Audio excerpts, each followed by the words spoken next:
hablar aquí de economía, le digo yo el portero. No de trabajo. Ya estamos al aire del Gracias por seguir con nosotros, señoras y señores. Aquí tenemos un programa aparte, preprograma, con Juan Marancini, quien es el presidente del Consejo Nacional de la Empresa Privada.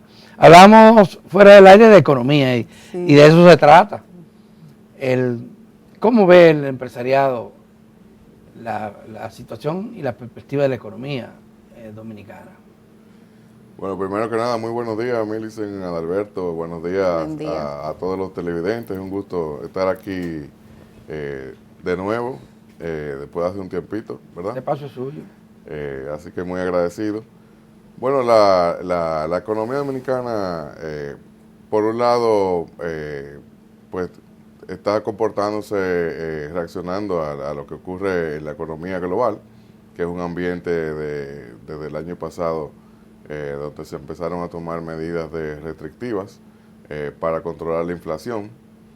Si lo vemos desde ese punto de vista, pues vemos como el crecimiento del PIB se ha desacelerado, a la vez que la inflación ha entrado también en unos niveles más controlables. Si lo vemos en 12 meses, pues ya estamos en el rango del 5%. Pero si vemos la inflación de los últimos 3 o 4 meses, pues vemos que la proyección ya cae dentro del objetivo de la política, que es que esté debajo del 4%. Entonces, por ese lado, eso es una buena noticia. Obviamente, lo preocupante para muchos es el crecimiento, pero las proyecciones siguen siendo de que nuestra economía va a crecer por encima del 4%, y nosotros pensamos que están en línea con lo esperado. Y lo más importante es el nivel de confianza que exhibe la economía dominicana, no solamente ahora, sino cómo esto se ha fortalecido a través de los últimos años. Y eso es lo que ha generado que las inversiones se siguen generando, se sigue captando inversión extranjera. El año pasado la inversión extranjera creció más de 25%, superando los 4.000 millones de dólares por primera vez, y siendo o reafirmando el posicionamiento que tiene nuestro país como el principal destino de inversión extranjera de todo Centroamérica y el Caribe, cosa que hace 10, 15 años todavía teníamos otros países como por ejemplo Costa Rica como líderes.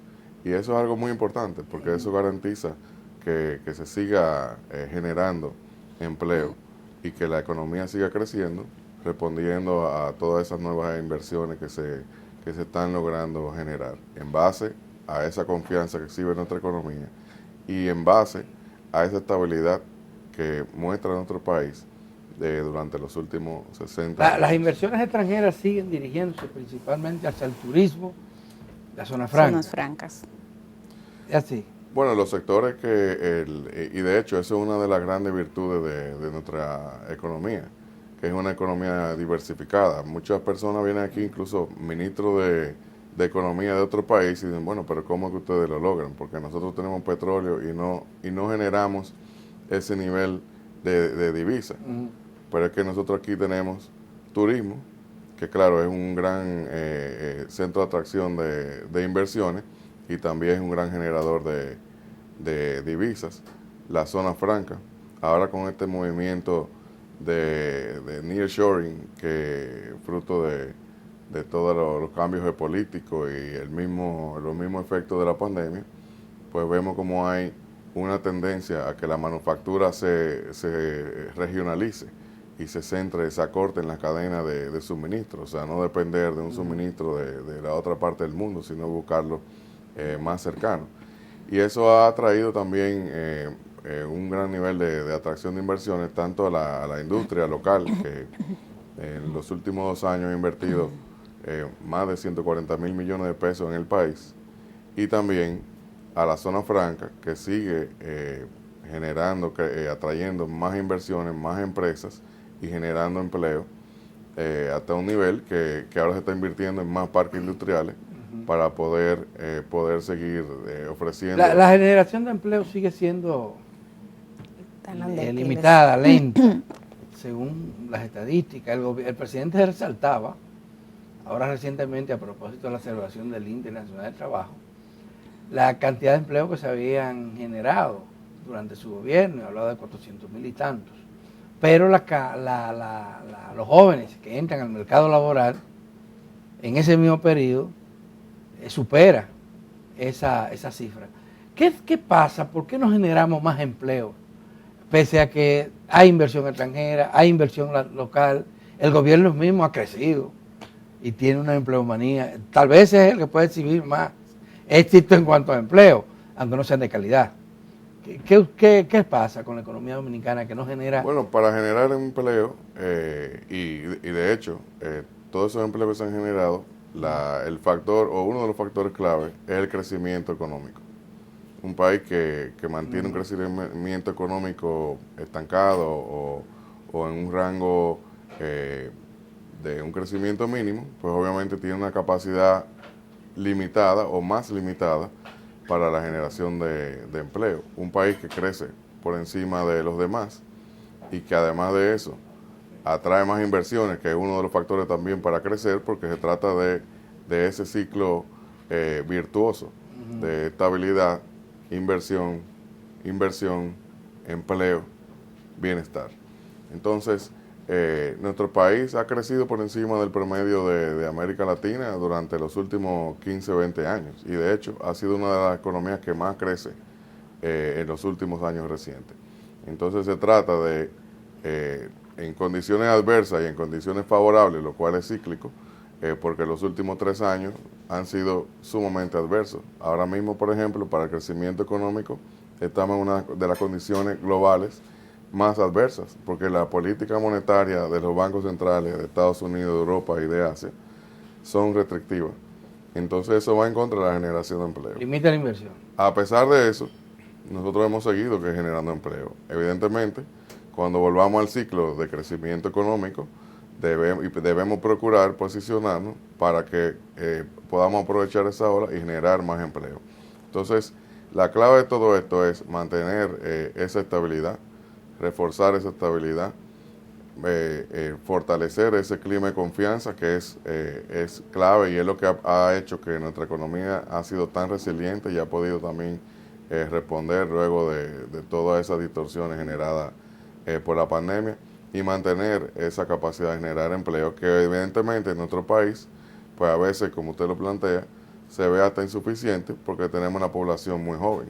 Pero de lo que se trata es que podamos seguir con ese nivel de confianza para poder La generar población joven que desearía más empleo, tenerla. más oportunidades para los jóvenes, para los emprendedores y para poder también que eso se manifieste en bienestar social para todos los dominicanos. Hay reformas pendientes.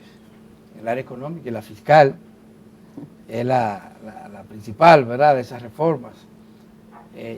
Difícilmente se puede implementar en este año y a principio del otro, la mitad del otro, pero es casi seguro que después de las elecciones, quien resulte ganador o reelecto, va bien la reforma fiscal.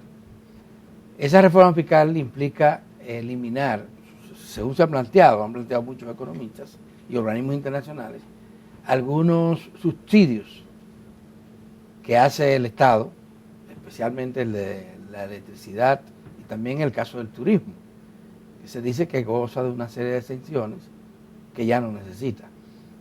¿Su opinión?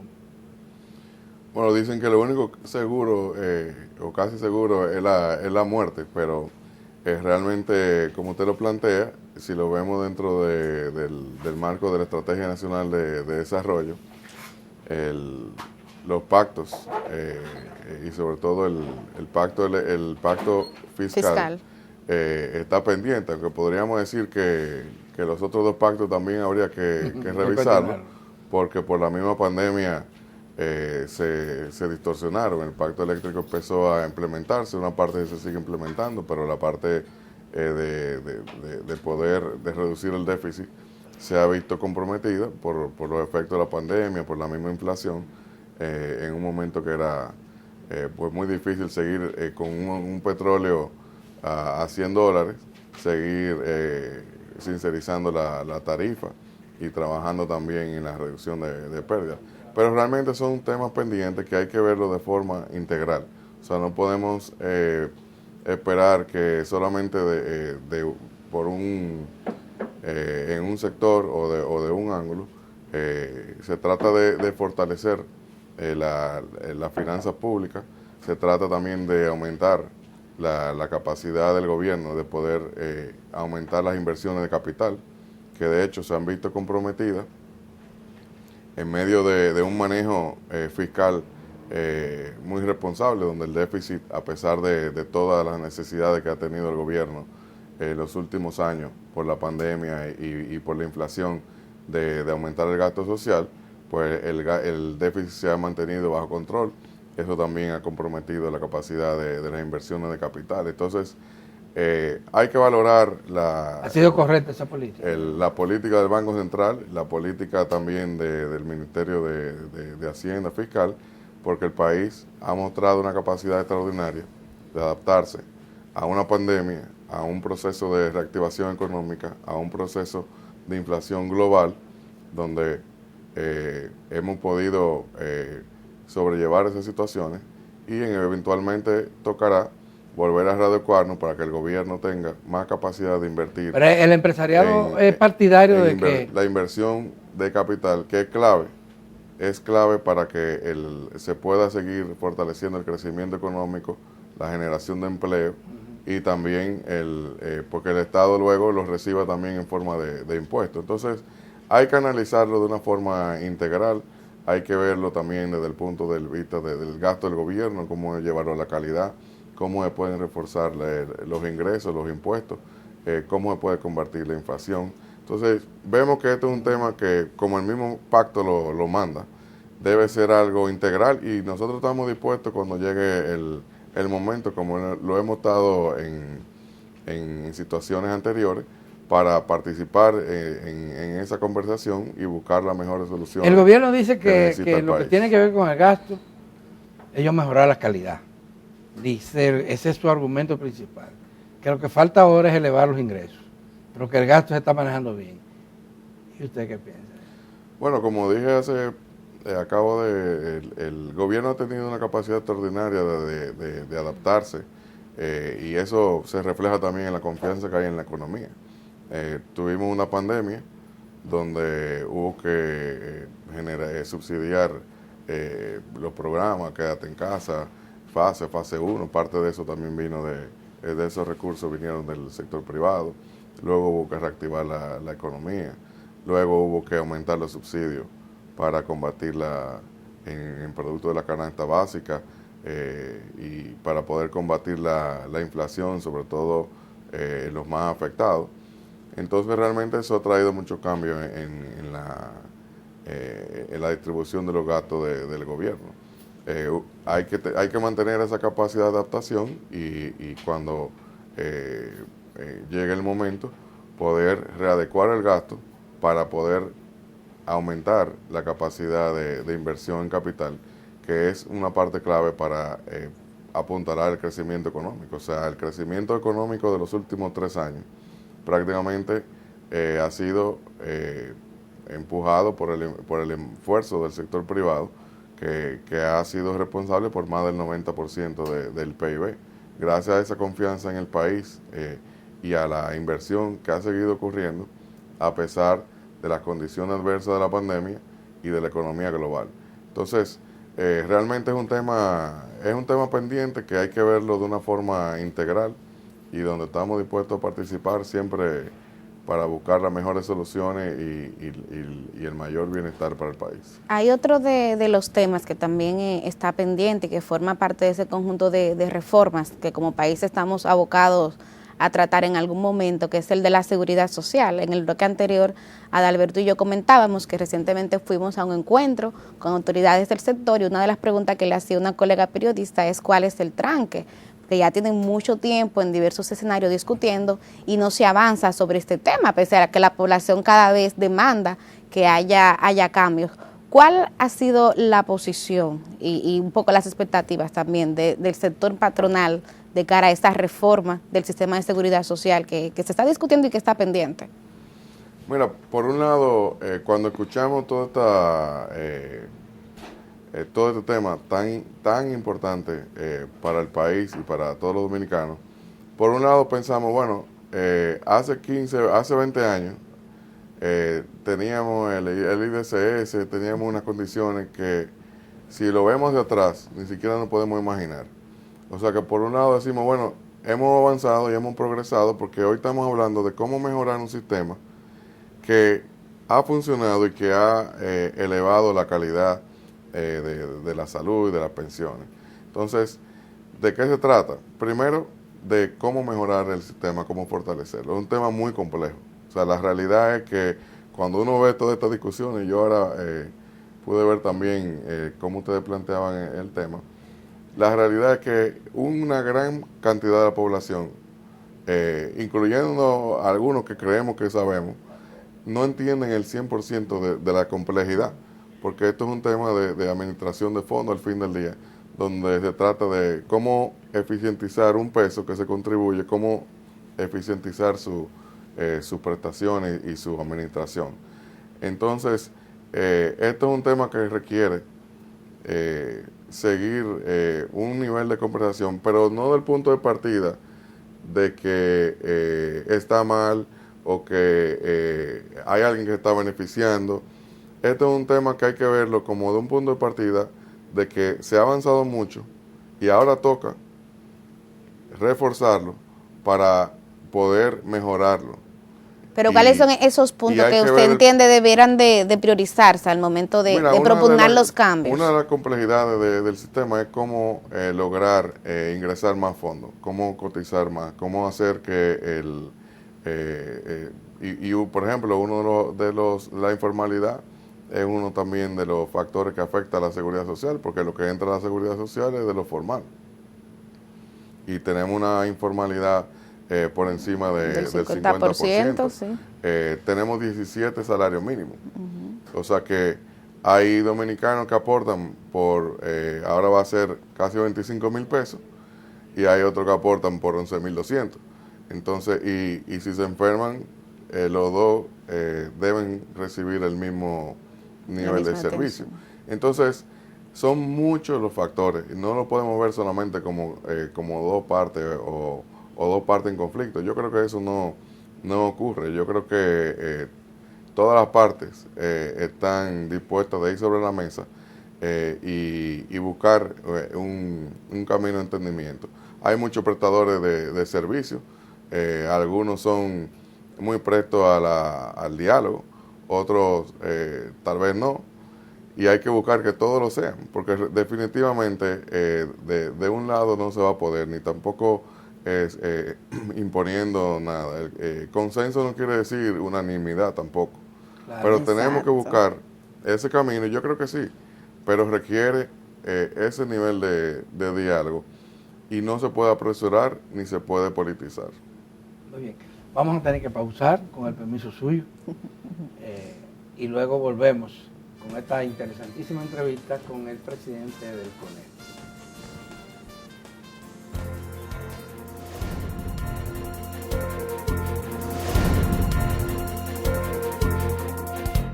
Seguimos conversando con Juan Marrancini, presidente del Consejo Nacional de la Empresa Privada. El tema eléctrico. El problema que persiste es las altas tarifas. Inclusive sí. se pretende seguir aumentando. El gobierno ha congelado los precios de los combustibles, pero a la alza, porque estábamos hablando de un límite de $85 el barril. En los últimos meses ha estado muy por debajo de eso. Sí, ahora está por debajo de 70 inclusive. ¿Qué es lo que hay que hacer? ¿Qué le falta para que el pacto eléctrico se cumpla? Pero no solo en lo de elevar la tarifa, sino en mejorar el servicio. La gerencia. La gerencia. Bueno, el tema eléctrico, hay muchos ángulos cómo abordarlo, pero yo creo que uno de los más importantes que debemos, o de cómo debemos verlo, es que es responsable de prácticamente la mitad del déficit fiscal que tiene el presupuesto del gobierno. Estamos hablando de que el número posiblemente 75.000, 80.000 millones de pesos se van en ese déficit cada año.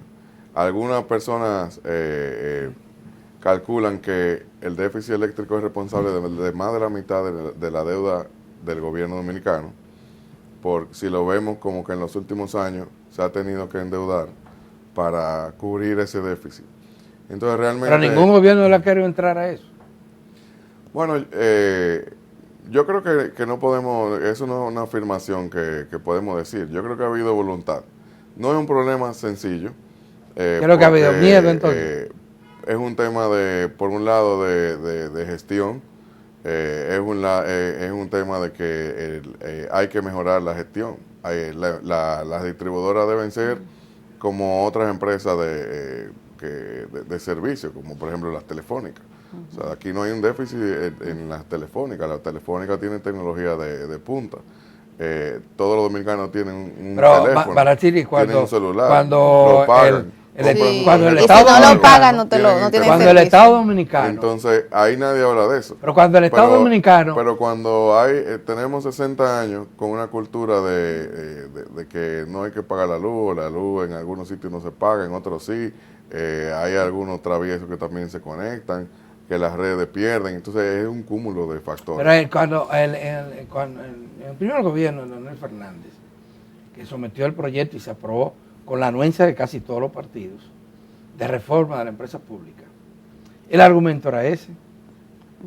Ya no vamos a tener problemas de déficit porque vamos a privatizar el servicio energético, desde la generación hasta la distribución. ¿Y cuánto ha pasado de eso? Estamos hablando de los años 97, 98, 97, que fue que se aprobó el 96, se aprobó el proyecto. Se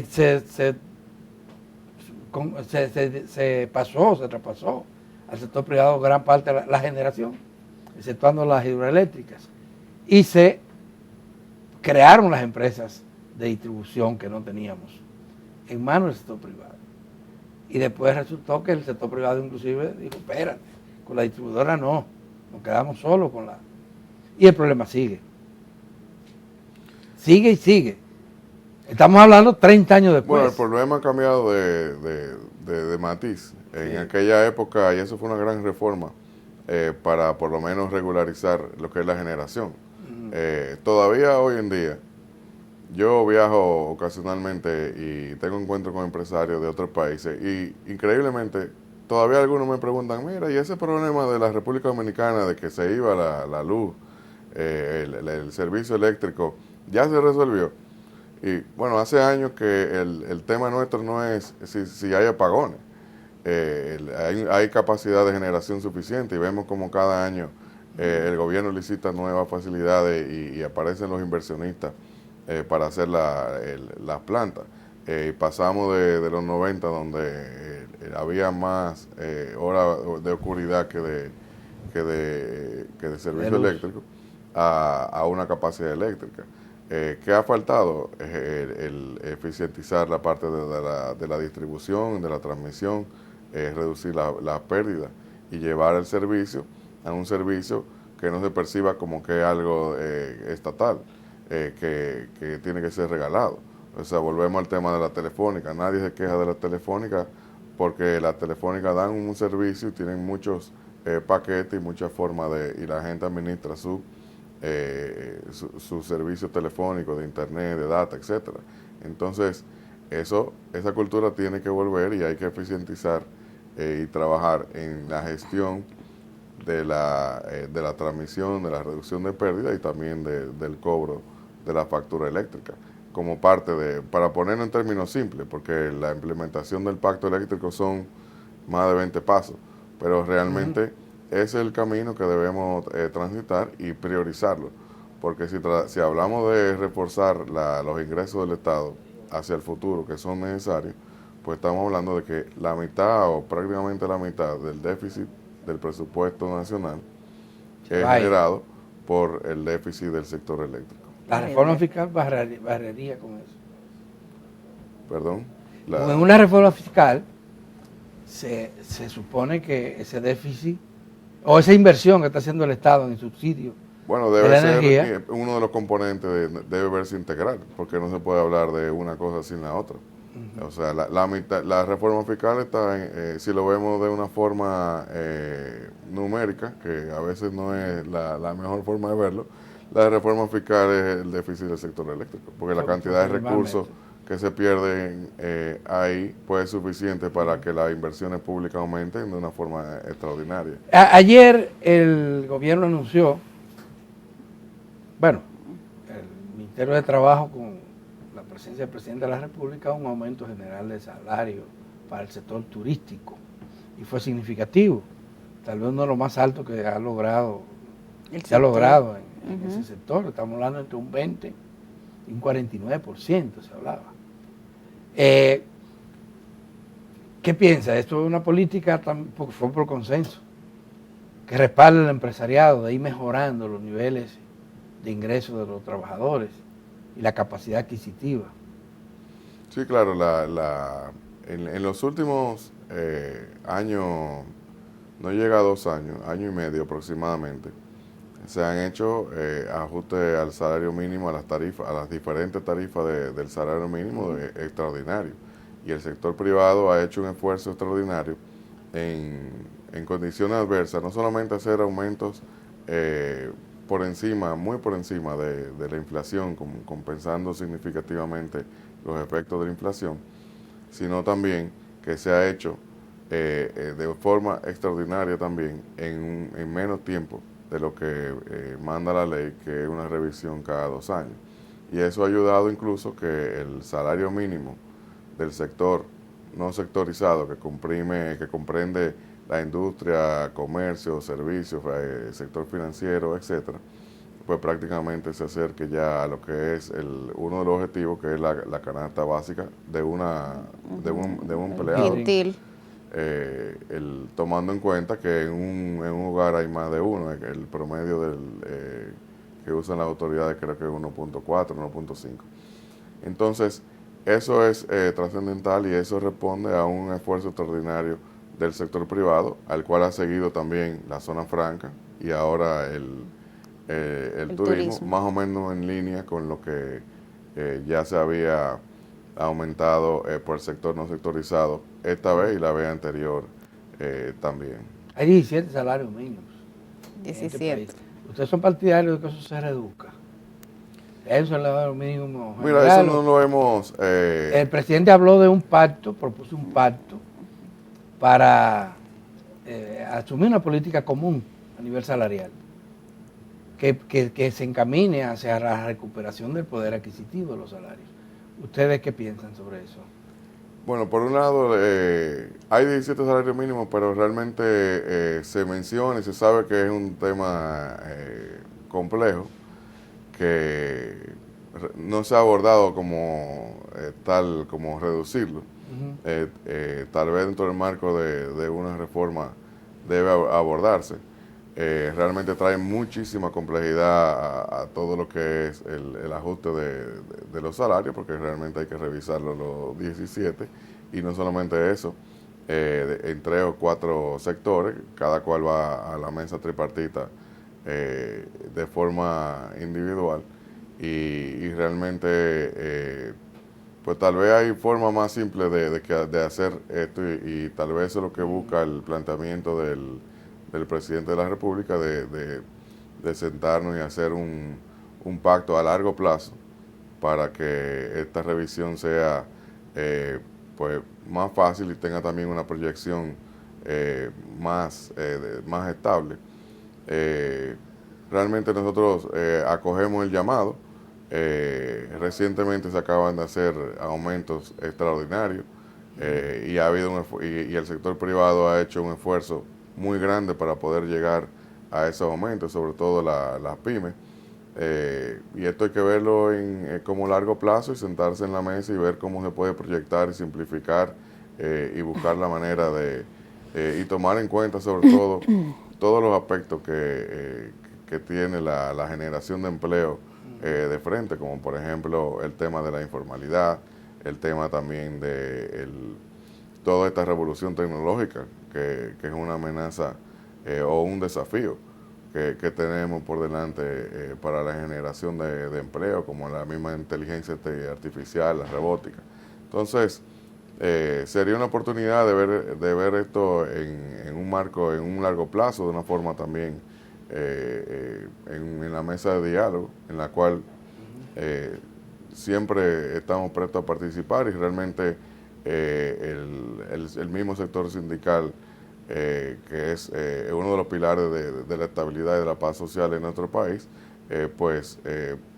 porque cumple con esa responsabilidad de ir al diálogo y de buscar siempre los caminos de avenencia. Bueno, el presidente hizo la propuesta, los sindicalistas dijeron que la cogen y ustedes acaban de decir que también el empresariado. De manera que vamos a esperar que eso se inicie pronto en el país. Ustedes como empresarios, ¿tienen alguna preocupación importante con relación al curso de la economía y ahora de la política? Porque estamos en un año preelectoral.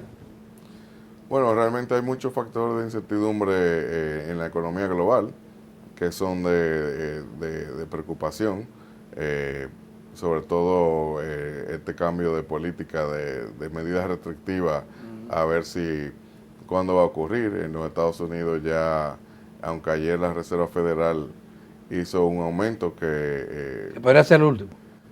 Bueno, eso no tenemos la bola de cristal, pero ya se ven los efectos de las medidas. La tasa ha subido a unos niveles extraordinarios. Hace muchos años que no está en esos niveles y ya se ve también el efecto en el mercado de bienes raíces en los Estados Unidos, que es muy importante, igual que aquí.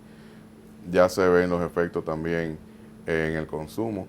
Ya se ve el efecto en el mercado de empleo, que realmente ha tenido esa distorsión de que retiró mucha oferta de empleo, esa cantidad de subsidios que hubo durante la pandemia, y por eso el mercado laboral, sobre todo en los Estados Unidos, pues está tan escaso de mano de obra y a unos costos que realmente fueron también parte de los responsables de subir la inflación. Entonces esa transición de esta medida restrictiva, a ver si la economía se desacelera suave, como le dicen los americanos, el soft landing, o entrará la economía americana en una recesión, pues eso definitivamente